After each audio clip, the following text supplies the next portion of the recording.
Indeed, over the next 5 years, Africa is to become the world's fastest growing region, according to the International Monetary Fund, IMF. Some African nations, including Ethiopia, would be among the world's top 10 fastest economies, each expected to expand by more than 6% annually till 2015. There has been a rise in the number of democratic governments across Africa, and the African Development Bank recently reported that Africa's middle class has expanded to 313 million people in 2010.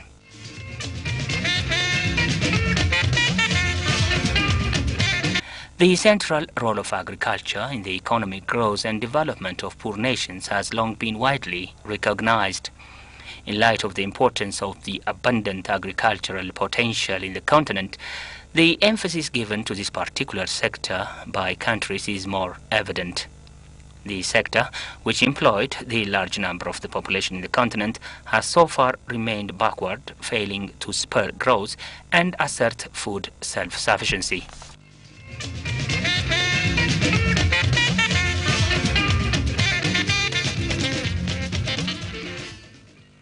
Trade, as an important engine of economic growth and development, has helped many regions and countries be able to lift their people from poverty to prosperity. Also, the African economy since recent times is characterized by a relatively high degree of openness. Trade has not served as a potent instrument for the achievement of sustainable economic growth in the continent.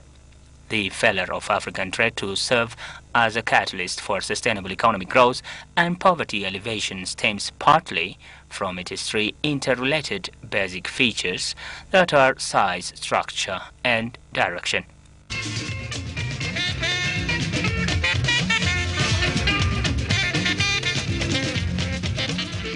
The challenge so far for African countries has been to face up to these difficulties that persisted in the trade and agricultural sectors and solicit solutions. In this regard, African countries have made such a huge commitment in transforming the agricultural sector so as it could help as a vital resource in the economic well-being of the continent. The various continental initiatives as a result are therefore indicatives of the unwavering commitment by countries of the continent. Likewise, the trade sector has also seen an overhaul in the whole of the continent in a bid to accrue greater benefit. Various measures are being taken in order to boost intra-regional trade in diversified manner. Similarly, the efforts of integrating Africa in the global trade arena has also gained greater momentum. Nonetheless, the continent has a long way to fare looking at the scenario in which Africa remains short of asserting agricultural productivity and thereby food security.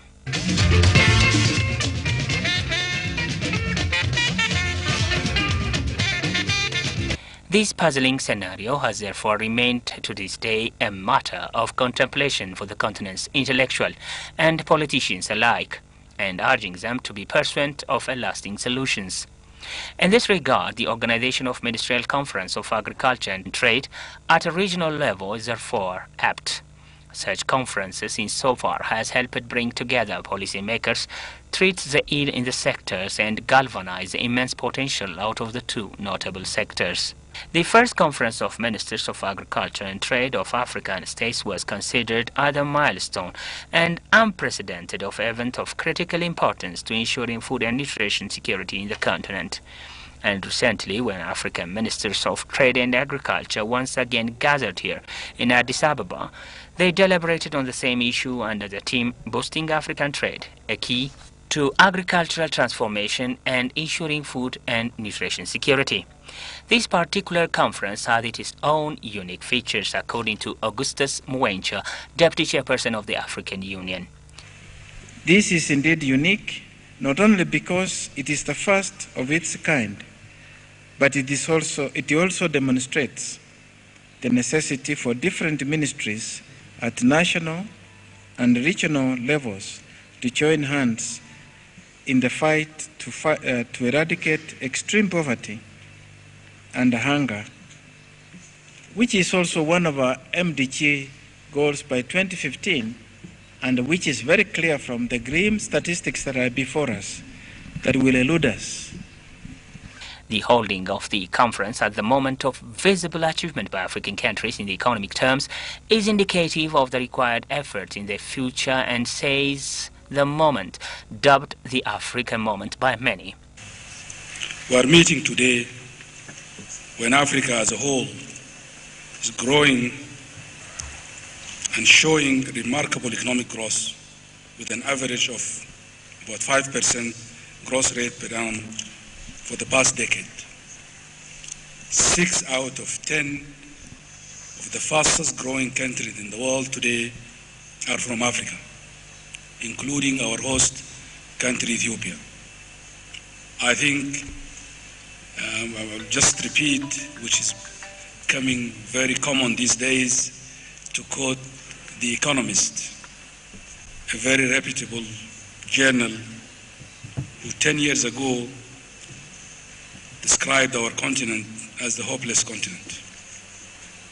This year, it carries on its cover Africa's moment, Africa's time this year. Terms like lions on the move, elephants on the move are quite common these days. I would like to think, therefore, we truly can say that we live Africa's moment. The conference deliberated on common issues with regard to trade and agriculture and trying to set out a common objective. Today we have come together to deliberate on how we can address the challenges of agricultural transformation and trade in Africa. A few days ago, a colleague and friend, the Director General of UNIDO, quoted one prominent leader who made an enduring statement that the key to success has 3 elements. One is coming together. 2 is to stay together. And the 3 is to work together. Now that we have come together as 2 critical sectors, let us stay together. Let us stay the course, because the challenges that face us are common.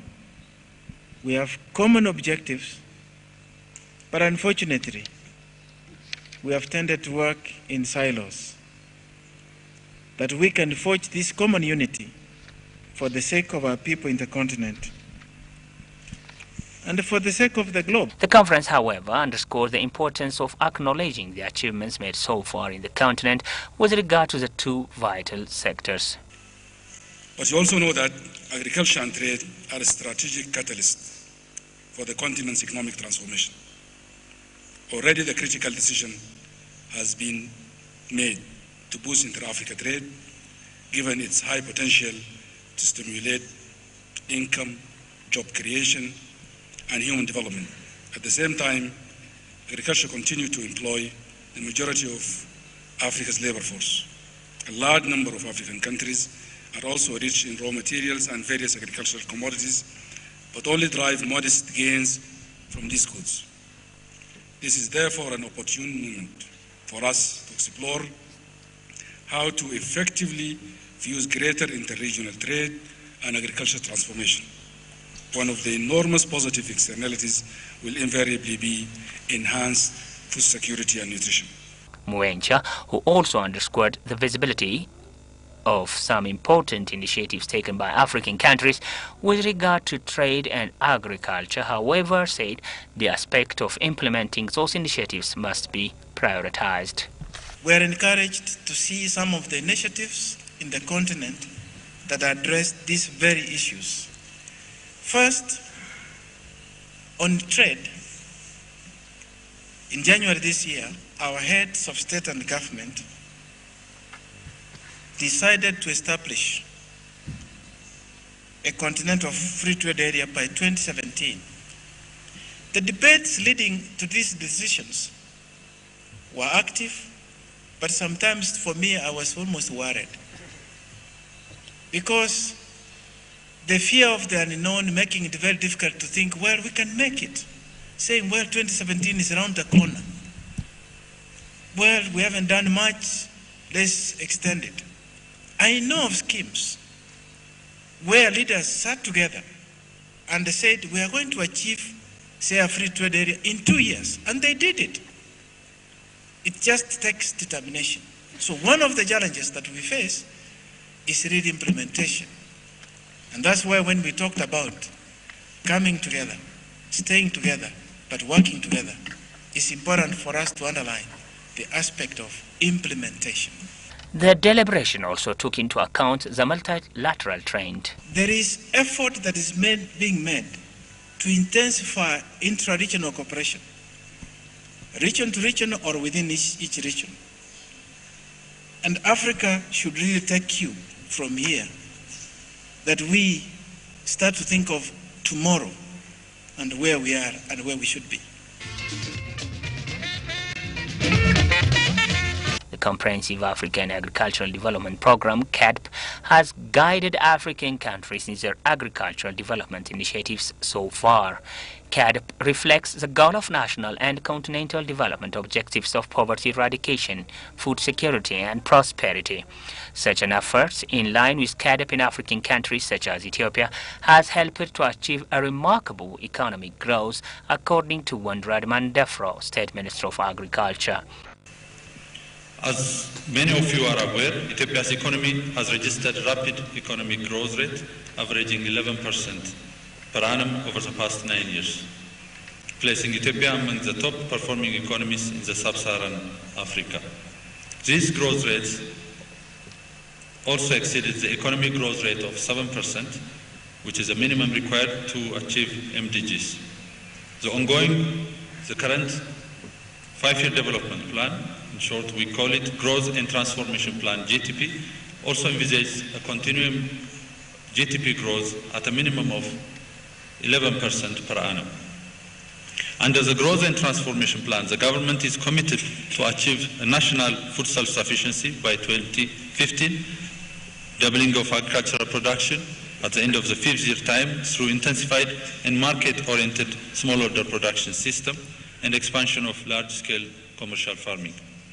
Despite these achievements, however, the government has made a poverty reduction its top priority and has also recognized that much remains to be done in the agriculture sector to realize the vision of becoming a middle-income country of 2025. The importance of adhering to CADP principles was overemphasized on the occasion.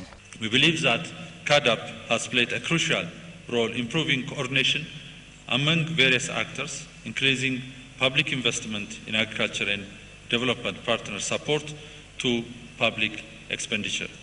Furthermore, it has brought the realization that the transformation of African agriculture will largely depend on its capacity to mobilize foreign direct investment. Hence, sustaining CADP momentum with the consideration of new innovative thinking and implementation would be a step forward in the right direction.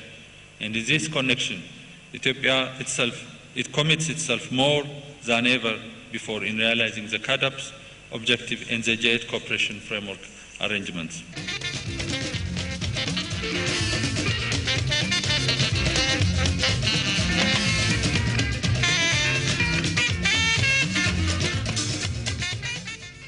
The conference, which has also helped to serve as experience sharing forum, highlighted on the importance of setting up commodity exchanges. And so our mindset from the beginning was to create what we called an Ethiopian exchange for Ethiopia, meaning that we would learn from what the world had to offer in the way of global best practices, but that we would tailor a model that would be applicable and suitable for an emerging or even frontier economy such as ours. So for that reason, we took on a much more gradualistic approach in terms of introducing spot contracts before going to futures or derivatives trading, starting with open outcry rather than electronic trading, and being very focused on small actors, smallholder farmers, small traders who had little capital, very little skills, but nonetheless were the backbone of the market. So this was not a market for the suits, the Harvard MBAs or the Chicago or London MBAs, but rather a market that would work with the country's trading community as they were.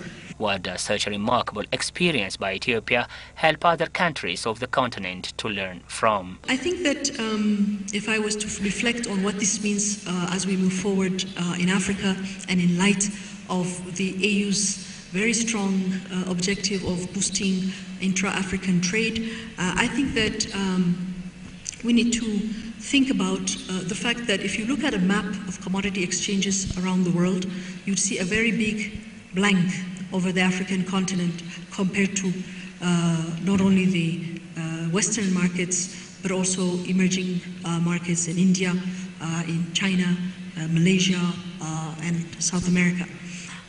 So in a sense, what has been happening over the last 20 years is that commodity producers are taking back their own markets. So that rubber, which used to be priced in London, is now priced in Bursa Malaysia in Kuala Lumpur.